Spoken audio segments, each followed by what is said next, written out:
Hi friends, we have a shloka here, a very interesting shloka about how time should be spent. This is not from any well-known writer, like we have been talking about Chanakya Niti, we have been talking about Bhartruhari Subhashita or Panchatantra or Bharatam, etc. This is a traditional shloka. We don't know the authorship, but it is a very interesting shloka. Let us read it. It tells about how time should be spent by wise people, or rather how wise men spend their time. It is about that. Let us see. Pratardyuta prasangena madhyānhe stri prasangatah ratrau chora prasangena kalo gacchati dhimatam. Okay. So here he says pratah dyuta prasangena. Pratah means how do these wise people spend their time? Pratah means in the morning times. Pratah kala we say. Pratah kala is morning time. How do they spend their time? Dyuta prasangena. Talking about gambling. Dyuta means gambling. Prasanga means talking, discussion. They are not actually gambling, they are only talking about gambling. So that is another thing. Then madhyānhe stri prasangatah. Madhyānhe, that is in the afternoon hours. Stri prasangatah. They talk about women.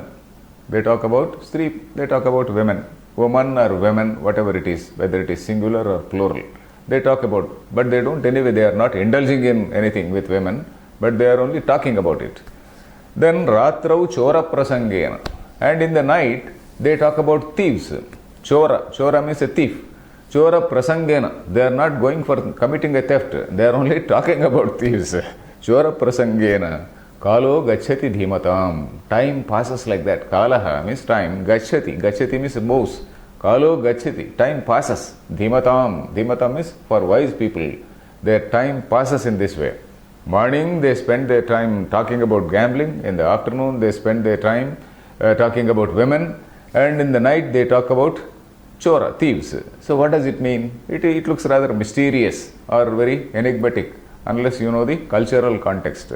So here the cultural context is that in our Indian tradition we have three great books which were held in very high esteem, say for the last so many thousands of years. We do not know let us not go into their time and all that.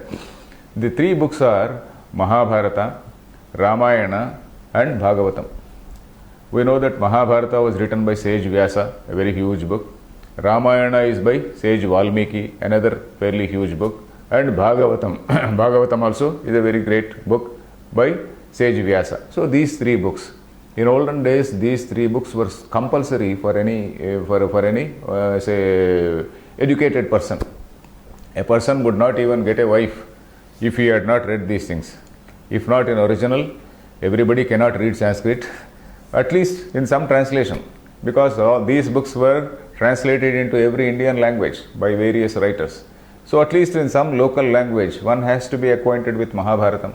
In fact, in our childhood, we knew so much of Mahabharatam through so many small books and even films.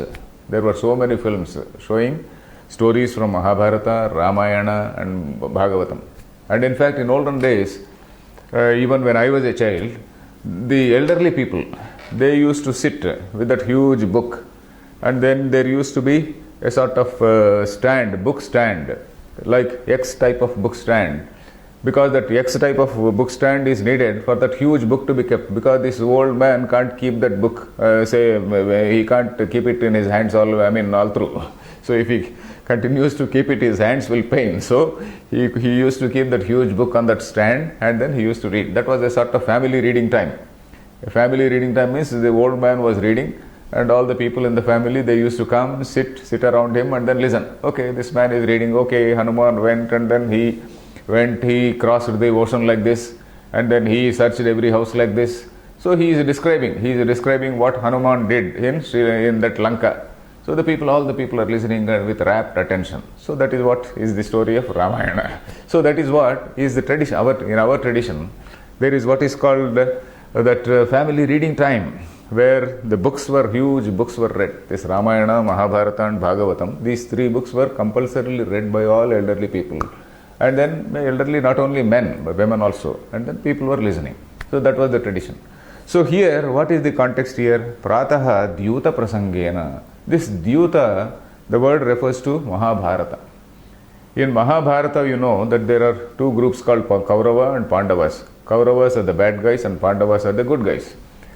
So in those days, gambling was a sort of royal sport.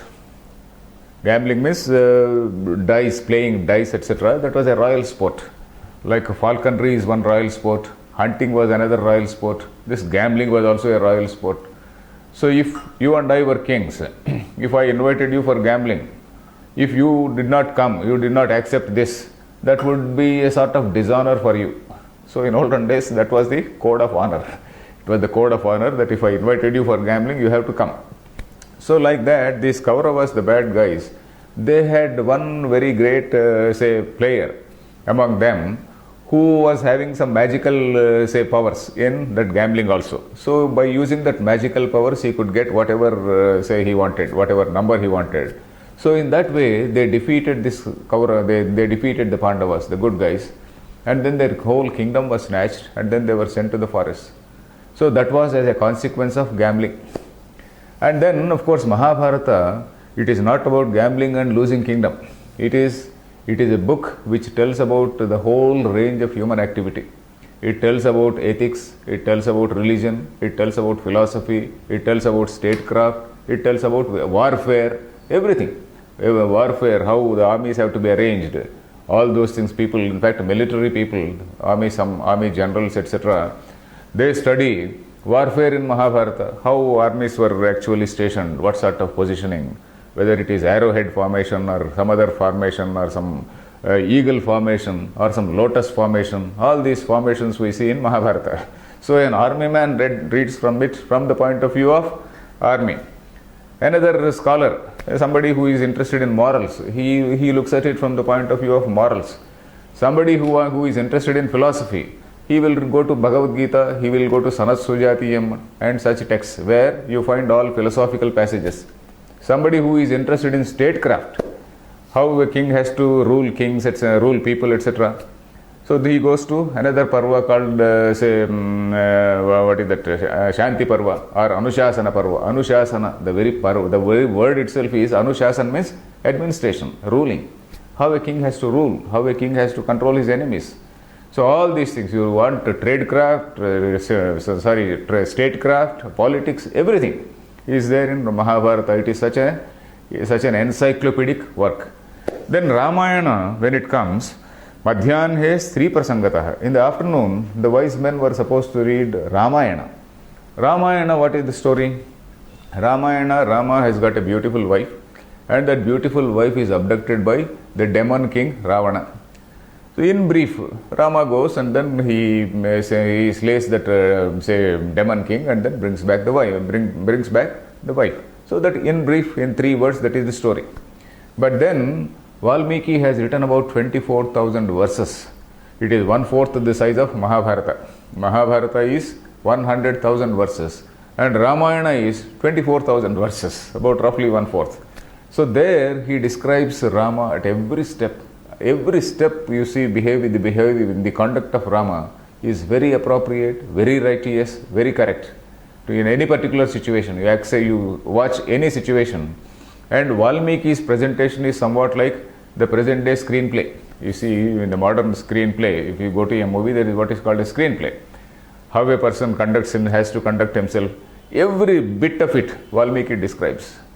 So that is how a person has to conduct himself in society in a very, very righteous way. So that is what we see from Ramayana. Stri Prasangataha. Stri means it is referring to Sita, who was abducted. It is not as though these wise people, they only talk about women and what do women like, what sort of saris do they like, what sort of ornaments do they like. It's not like that. So what are the perfect figures of a woman, for a perfect woman? Not like that. They are talking about dharma. They are talking about good behavior. Then Ratrau Chora Prasangena. In the night, Chora. Chora means a thief. Then who is a thief here in Srimad Bhagavatam? Srimad Bhagavatam, we know, it is again a very big, epic by sage Vyasa. And it is about the tales of so many devotees. Devotees who have withdrawn You see, sage Vyasa wrote this Bhagavatam at a stage where, initially he was a man who was credited to have divided the Vedas and all that. He is the man who wrote Mahabharata, which we just now talked about. He is the man who wrote Brahma Sutras and other things. Having done all that, he was not very happy. He was not very content. So one day when he was sitting in a very rather pensive mood, sage Narada comes.